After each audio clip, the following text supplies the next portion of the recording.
Hi, my name is Fred Robinson. My son Tai and I are partners in intergalactic hydrogen. Our passion is to end the petroleum nightmare the whole world seems to be involved in. And our solution is alternative fuels, or American fuels, if you choose to use that term. This vehicle runs on 5 fuels: compressed natural gas, compressed hydrogen, a blend of those 2 fuels, hydrogen, HCNG. The ethanol, we're using ethanol blended 50-50 with gasoline, and I found that works just fine in this vehicle, which isn't actually designed to run on ethanol, but at a 50% blend we're having no problems with it at all.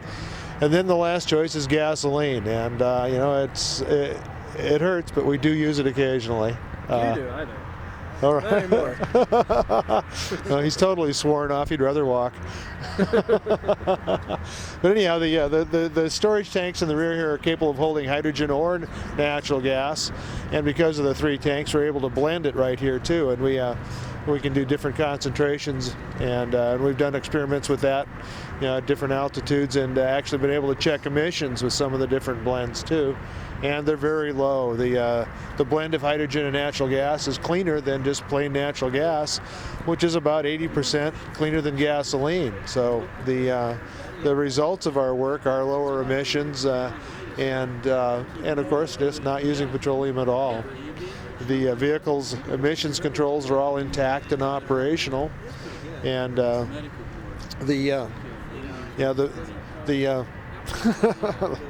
the brain freeze is taking effect. The system for injecting the hydrogen or the natural gas is actually operated by the factory computer, and we are able to just use an interface system that allows the factory computer and all the sensors to inject the other fuels as well. And I can reconfigure it to go between hydrogen and natural gas under the hood. Otherwise, there's just one button. We push a button and it goes between gasoline and natural gas, or gasoline and hydrogen, and it's quite seamless. It runs perfectly. And we're gearing up to do more of these. As soon as the demand comes around, we'll build as many as required of us. We've got some associates in the industry that are looking forward to helping us out. And I wouldn't be surprised if we could build 10,000 cars in a year. Let me know. I'm going to pass this on to Tai right now. Tai is my son and partner. Yeah. Hello, my name is Tai Robinson, Intergalactic Hydrogen. Yeah. And were there any questions? Anybody have any questions about the vehicle or the fuel system upgrade? One question we had was maybe roughly how much range do you get out of hydrogen versus gasoline and natural gas? The question was, what's the range on the different fuels that this vehicle can run on? When these 3 tanks are full of hydrogen, this vehicle can go about 75 miles on that hydrogen. Those same 3 tanks full of natural gas will make it go about 200 miles. Now the ethanol and the gasoline in the stock fuel system, the gasoline tank, that's good for about 300 miles. So if you're full of natural gas and you're full of ethanol, you got about a 500-mile range with this vehicle. Okay, and what about the cost of driving, maybe versus the 3? Also, for the cost of right now, it's August 19th. The question was, what is the cost per mile per different fuel that this vehicle can run on? And that really depends on the source of the fuel and where you're getting it from. Today, on the last day of July 2006, we can fill up with natural gas right down the street from here, 2 blocks away, for $1.23 per gallon equivalent, which provides about 18% better fuel economy than a gallon of gasoline. So that translates into a per mile cost on natural gas of about 1/4 the price of operating on gasoline. Now hydrogen depends on the source. If you're getting finite hydrogen, you can spend from 2 up to 50 times the cost of gasoline. But the good news is that the renewable hydrogen is less expensive. Renewable hydrogen made from the electrolysis of seawater using the sun, using solar power, today is less than half the price of gasoline per mile. Does that include the cost of the solar system to charge it with, or just? Or sure, you're assuming you're getting the electricity for free. Now, the Arizona Public Service that makes hydrogen from the electrolysis of water using solar panels factors in the cost of electricity at 4 cents a kilowatt hour. They are they are charging themselves for the power, whether it's from the solar panels during the day or from the off-peak grid power in the middle of the night that would otherwise be wasted. So that's what their price is factored on, is the cost of that electricity. Now, ethanol is another fuel that this vehicle can use. Now, that really depends on where you are in the country. If you're pretty close to an ethanol production plant, the last time I filled up with ethanol in Colorado, it was $1.60 per gallon. So that's a lot cheaper than gasoline. Is that pure ethanol? That's E85. That price is for E85, which is 85% ethanol with 15% gasoline. Now, that's reducing our petroleum dependence quite dramatically, but it does still have a little petroleum component to it. Now, last time I filled up with ethanol right here in Utah, though, that ethanol was $3.50 for a gallon of E85. And that's primarily because of the shipping. They had to bring it in from Iowa. So that ethanol costs a little bit more than gasoline today. But that's why we build the multi-fuel vehicles, so that the consumer is in control. You get to choose the cheapest fuel for your region, wherever you're at. Well, thank you very much, Ty. Well, we appreciate you having us, and we look forward to helping you choose a cleaner fuel. The NFP 52. Hold on, Dad. Hold on. All right. Start over. Ask Okay. the question Hey. again, maybe. Well, I was asked, what would happen in the case if there was a massive failure in my high pressure system and it started leaking, and if I'm still around, I'll get out of the car and I'll pull on this little red ring down here, which is connected to a high pressure shutoff valve, which just requires 1/4 turn rotation. And that little ring only has to move out about an inch, and that shuts off the high pressure gas between the tanks and the engine. So that would stop any kind of a major leak. And I installed that to comply with the NFP 52 document, which was released this year to include hydrogen vehicles. Prior to that, it was to just address compressed gas storage, mostly for natural gas vehicles. But they've included hydrogen this year, and that's one of the requirements they're asking for, is the ability to shut off your high pressure gas quickly, outside the vehicle. So I don't have to get inside and turn off the gas at the valves. Is there any federal money available for purchasers of such a car, or for you guys as people who There is. The question was, what is the incentives to do fuel system upgrades to vehicles? Right now, the IRS has adopted what Congress passed as legislation, and there is a tax credit of up to 80% of the cost of a fuel system upgrade, up to $8,000 off of your tax liability from the federal government, from the IRS. Here in Utah, the state incentive is for up to 50% of the cost of the conversion or the fuel system upgrade, up to a maximum of $3,000. Now, other states have different incentives, and I can't comment on all of those. I'm not positive on them. Do you know how much conversion is involved in this vehicle, and how much is stock? The question is, how much is the price of the fuel system upgrade? Yes, in this vehicle, and that is probably going to vary a lot with each vehicle, I understand. It really is. Right now they're custom vehicles, so we need to sit down and have a consultation with you and determine what fuel you want to use and how far you need to go on a daily basis between refueling events. How many different fuels you might want to use. And exactly how many different fuels you want to be able to use. To recreate an H2 Protium package on an H2 Hummer, it's going to start at $34,000, and that would include one high-pressure storage tank for your fuels. If you want to add more tanks so that you can have blends or different amounts of fuel or more range, then there's a per tank addition to that cost. This has 3, is that correct? This does have 3 fuel tanks. And then as for the engine, is there much modifications for the engine itself? The question is, what are the modifications to an internal combustion engine to make it run on hydrogen? On this Hummer, my dad didn't do much at all. I'll let him explain that, though. Well, essentially the majority of modifications on this engine were done to the top of the engine and the intake manifold area, and then there's a lot of interface with the new injection system and the wiring harness that goes to the computers. There's actually two computers, one for the engine, one for the transmission, and it's tied into both of those.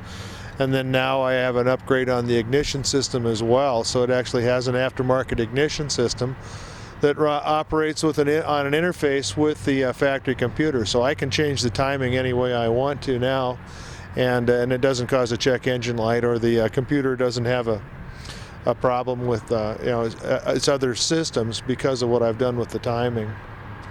The modifications of the intake manifold were essentially just drilling orifices to inject the fuel in right next to the gasoline injectors, and then I went another step farther and added a backfire valve, which is an aftermarket part from a Porsche parts catalog. The old Porsches had a problem with backfiring, and they have a plastic intake manifold. This vehicle has a plastic intake manifold, so I added that backfire valve to this as well, because occasionally hydrogen can cause a backfire in an engine. I really haven't experienced it with this engine. I think the biggest backfire event I've had was one cold morning I was starting it on gasoline, and it backfired, and it activated that valve. But I made just a fail-safe system just to make sure that it doesn't break down on me. Thank you very much, and I'm going to try and get a close-up of the engine as much as possible. Okay. Is the light good, or do you want to back it out in the sun? I think the light is... Those cameras are pretty amazing. Yeah, it does get lighted by itself.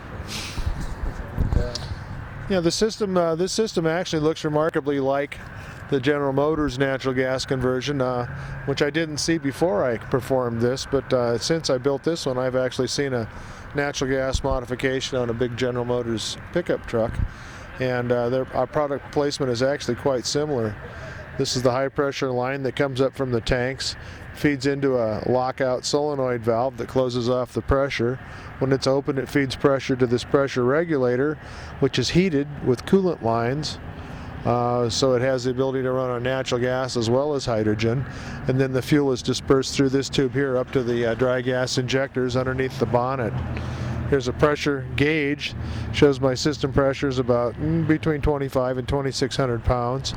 Right behind that is a transducer that feeds the information to the computer and tells it what the system pressure is, and it allows it to light up a little bar graph on the on-off switch to tell me to act like a fuel gauge. Then this little silver cylinder right here is a flammable gas detector that's connected to a two-zone leak detection system right by the sun visor in front of the driver, and it's a two-level system, so if it detects a leak, I get an audible and a visual warning, and if that leak goes up about 10%, it has the ability to open a solenoid which shuts off the injection system. Great, that sounds like it covers just about everything in that. So yeah, you can't hardly see any of it. I could pull into a Hummer dealer and get the oil change, and they wouldn't even know. Except for maybe if they can read. Okay. Well, thank you very much, Fred.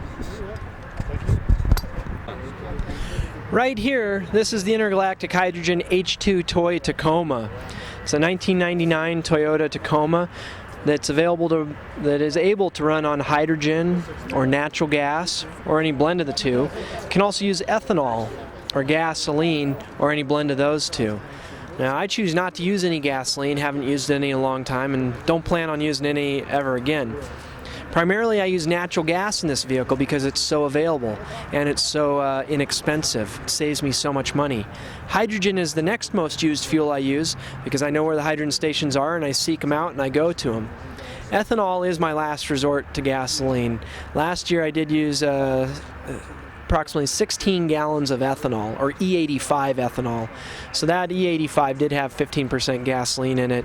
So that is the bulk of my, that is how much petroleum fuel I used. Eventually I'll be able to get that down to nothing, but for right now, we're still having to rely on 15% gasoline in our ethanol because that's what's available to be sold. Here in Utah, in Salt Lake, are there any places to fill up with hydrogen? The question was if there's any places, hydrogen filling stations in Utah, and there are not any vehicle-specific hydrogen refilling stations available in Utah. We do have some industrial gas supply houses, though, that provide industrial gases such as hydrogen for welding and other uses. So I am able to go to those shops and buy hydrogen. I can actually show you one of those tanks in the back here. The back of this vehicle, I have 2 high-pressure storage tanks that can hold hydrogen or natural gas. Those are contained underneath the lid there. Those look pretty bulletproof. And these tanks are bulletproof. They are rocket launcher proof. They're impervious to puncture. If this truck was run over by that train that you hear coming down the road, the only thing left would be the tanks, and they'd still be holding fuel under pressure. These 2 tanks can hold hydrogen, about 6 kilos of it, or they can hold natural gas, about 24-gallon equivalents. Now we might have to move the camera over here to see the other tank, but there is a demonstration tank in here for hydrogen. It holds enough hydrogen to demonstrate the vehicle for about 10 minutes. Up on the roof of the truck topper is a combustible gas detection sensor. That lets us know if there is any fuel that is leaked out. Just below it is a little silver aluminum bottle, and that's a bottle of hydrogen that I can get filled up at the industrial gas supply shops. That is enough hydrogen to run this engine for about 10 minutes, so it's enough to demonstrate it, to prove that yes, this runs on pure hydrogen. That way I don't have to compromise any of my storage capacity for natural gas, because that is the primary fuel I use. With these 2 tanks full of natural gas, I can go up to 500 miles. Which is enough to make it from the Salt Lake City Airport to the Reno Airport natural gas station. There's about 500 miles between those 2 stations. You can put hydrogen in these big tanks as well. Yeah, these 2 tanks will hold either or, hydrogen or natural gas or any blend of the 2. They are compatible with either of those fuels, or all 3 of them. Or it's an infinite number of fuels if you want to count all the different blends of hydrogen and methane that you can combine. What's the cost involved in converting a vehicle like this? The question was, what was the cost involved of the fuel system upgrade to this vehicle? Now, this is a prototype vehicle that's an open-loop manual system. It's not for reproduction. It is the cost to upgrade this vehicle. I put in about $20,000. Now, this system on this vehicle, it's in the public domain. Everything we did on this vehicle, we've allowed to be in the public domain. We didn't want to tie it up with a patent and keep it from anyone. So this is, I guess, an open source fuel system upgrade. Do you have any, after going through the process of making this conversion and doing all the research you did, do you have any suggestions as to specific parts of it that you'd recommend as far as upgrades and how much they would cost? Well, as for the specific cost, the tanks are what take up the bulk of the cost. You know, these tanks are worth a little over $5,000 a piece, so that's a big chunk of the cost. Yeah. The other part of the cost is the regulator and the fuel tubing, the stainless steel fuel tubing and all the high pressure, the compression fittings. There's a couple $1,000s worth of parts right there. So that's the bulk of your parts, and you can't really get around that cost. When I first built this vehicle, I cut some corners by going to the junkyard of the natural gas station, the natural gas utility in Colorado. They gave me a free tank so that didn't cost me anything. It even had natural gas in it, so it came with free fuel. I also got some quarter turn valves and stuff, but those weren't reusable. But I did also buy the regulator that I use in this truck from them, and that I was able to get for a couple $100 when new it was a few $1,000s. And that unit has been rebuilt continuously because it's not designed for hydrogen. I can run hydrogen through it, but doing so destroys it, so I have to rebuild it every time I use hydrogen. Rubber seals are part of the metal fittings? The construction of the zero pressure diaphragm, the all-in-one pressure regulator used in this vehicle, the zero pressure diaphragm, or the valves and the diaphragm, hydrogen goes right through it. And all the little brass components, the little seals, they all get pitted out. Hydrogen kind of softens them up, and then through the rapid vibrations from drawing the fuel through them, destroys them.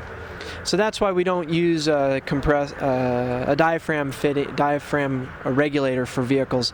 In the Hummer that we built, that my dad gets to drive around now, that has a piston style regulator in it, and that piston style regulator is impervious to the hydrogen leaking through it. So that's a much better system.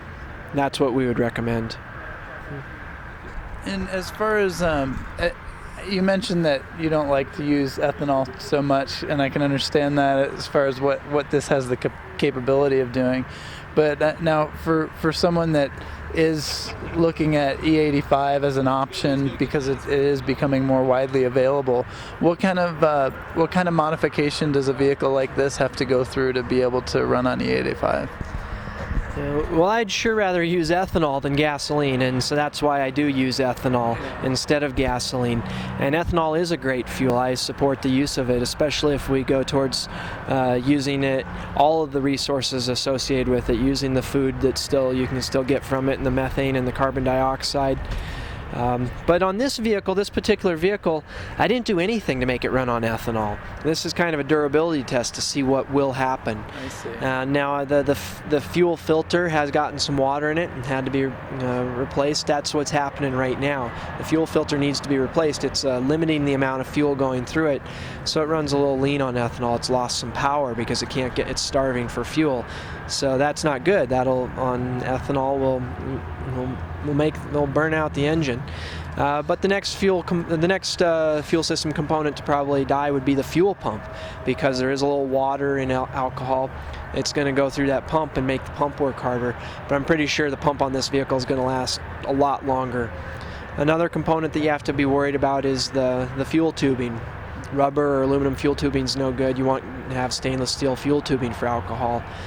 And those are all the components that can really degrade. The injectors should probably be just fine, but if they do wear out, you may need to get some ethanol compatible injectors. Radiator? And the radiator, no, there's no problem with that. The one thing that does help a lot though is a computer fix. If you install a little computer fix on the factory computer, then it doesn't understand that it's running on alcohol. You make it think that it's running fine, and it gives it good signal. Because when you are running, Wiseman's oxygen fix, is that the kind of thing you're talking I'm not sure of that particular device, but when you are burning ethanol in an engine, there's more oxygen content in the exhaust gas. So when the O2 sensors pick up that extra oxygen, they think it's running lean, and they go, oh my God, we better open up the duration to the injectors, put more fuel in so we don't burn out the engine. It doesn't burn too hot. So that's why you get a big fuel economy hit when you're using ethanol. So if you put a computer fix in there, it always, to send a good signal, have a button when you're running on alcohol, it sends a good signal to the computer that, oh, the O2 sensors are fine. Yeah. That way it'll run a little better on the alcohol. You'll get some fuel economy back. Eagle Research has one for $60. Wow, that's circuit. For ethanol. That's specifically It's specifically for the O2 sensor. Because he works a lot with all types of fuel savers, and they tend to increase the oxygen coming out into the tailpipe, and this is like a fix to keep it from trying to make the fuel mixture heavier. Yeah, depending on what fuel you're running on, you are going to change the exhaust emissions, and the sensors are going to pick up on that. And if they do, and you get a check engine light, it may not be running properly. There are some alcohol-specific or ethanol-specific computer fixes on the market that we have access to and that we can install.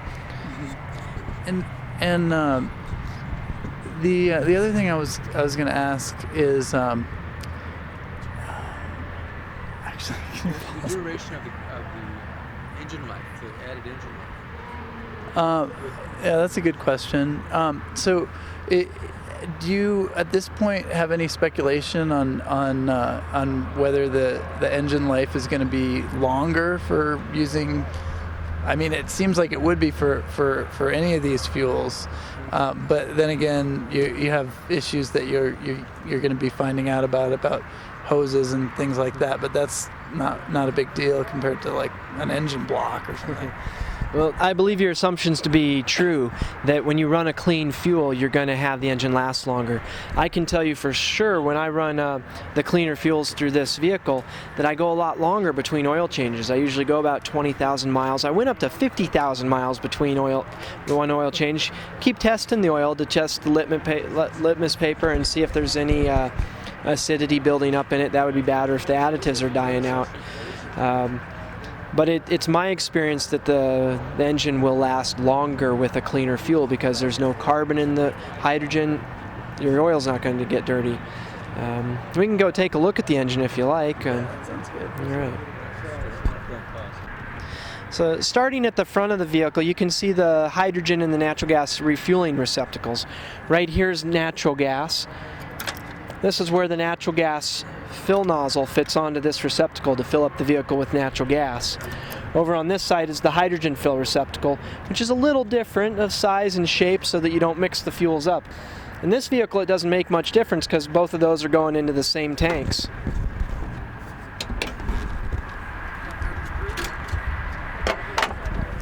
Now underneath the hood of this truck you don't see much different at all. I have added a free-flowing air intake. I added a plasma booster to double the amperage to the spark plug because natural gas really likes to burn hotter. It does burn hotter and it burns better that way. But beyond the air intake is the Venturi, which delivers the fuel and the air mixture into the intake manifold. Otherwise, there's the all-in-wonder unit there, the zero pressure diaphragm 4-stage regulator that takes in 3,600 psi hydrogen or natural gas or any blend, mixes it down to atmospheric pressure, makes it available for that Venturi to draw into the intake as the engine's running. Other than that, no modifications to the engine. We can check the oil, see how clean that is. Pretty clean. How long has it been since you've had an oil change? I think I'm about 12,000 miles on this oil right here. So you don't change the oil very often on that? I don't change the oil very often. I save a little money on the maintenance, and that's where I believe this engine is going to last longer. It was already a very durable engine to begin with, but running a clean fuel through it should make it last longer. I did have one test on this vehicle that went bad. I tried a non-petroleum engine oil because even synthetic oils are derived from petroleum. So I wanted to try a non-petroleum engine oil because I wanted to be able to be completely petroleum free. And that engine oil alternative didn't seem to really work. It actually seemed to have some wear. So this engine actually is, I believe, worn in a little bit further than it should have been for the miles that are on it because of that. I do have quite a few many miles on this vehicle though. Over 160,000 miles now. That's pretty good. I guess that's what happens when you're intergalactic. Well, and it would be clean otherwise. I went four-wheeling just a little while ago and haven't cleaned the engine bay yet, but I try to keep everything nice and clean. It kind of is a show vehicle. Everywhere I go it draws attention, and I want it to. I want to let people know that we're doing something different here. We're doing something good and that they can do it too. One other question. You were mentioning that when you have used ethanol, you've run into a little problem with water. And I was wondering, is it the same type of water fuel separator filter that we use for biodiesel and straight vegetable oil vehicles that separates the water into a jar? Could that be a fix for a problem like that?